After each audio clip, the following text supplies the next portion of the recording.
The Office of the Special Envoy for South Sudan, Osess, operates under the umbrella of the Peace and Security Division, PSD, a pivotal connection for regional peace efforts.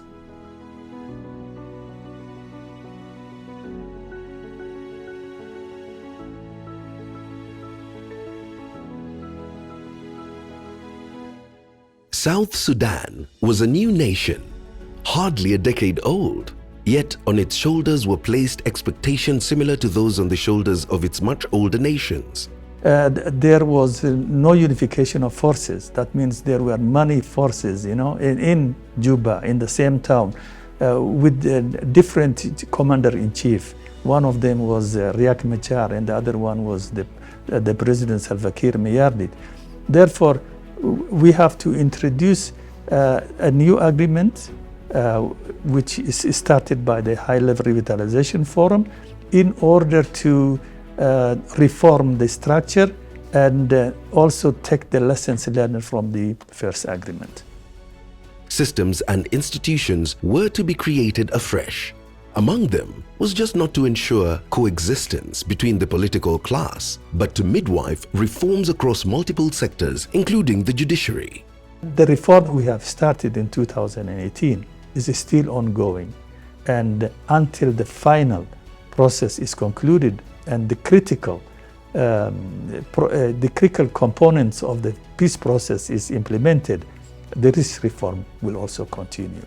It was one of the activities that had to be undertaken in order to move the peace agreement into the transitional phase.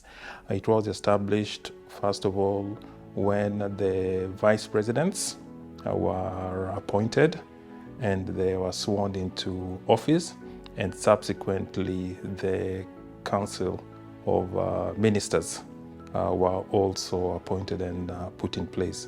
And those were positive developments. In 2022, the formation of an ad hoc judicial review committee, JRC, laid the groundwork for an independent judiciary and post-conflict justice transformation through the National Constitution Amendment Committee. The Igad partners, like member states, the European Union, as well as IPSHA, who specially supported the JRC and NCAC, all contributed to the peace process. Out of the 15 listed laws in the agreements, we have completed 10. We're remaining with 5, and we've also done 4 amendments of the Constitution. People of all ages, from the young to the elderly, were eager to make their contributions to a process that would be crucial in state building. The committee embarked on a sweeping nationwide expedition, leaving no one behind in their quest for public input. A woman who appeared before the Judicial Reform Committee in Yambio.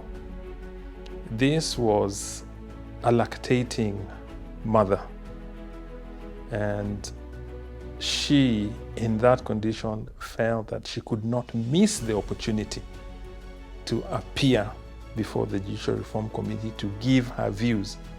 So she came with a baby that she was breastfeeding, and that just spoke a lot to me as to how enthusiastic, how the South Sudanese are yearning for a system that can address their needs insofar as justice is concerned. It was a very touching scene.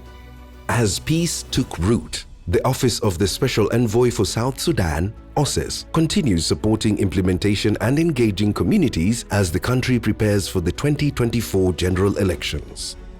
We have amended the Elections Act, which means it will be the basis for which the elections will be done next year. So we have incorporated provisions for the making of the permanent constitution in the current constitution.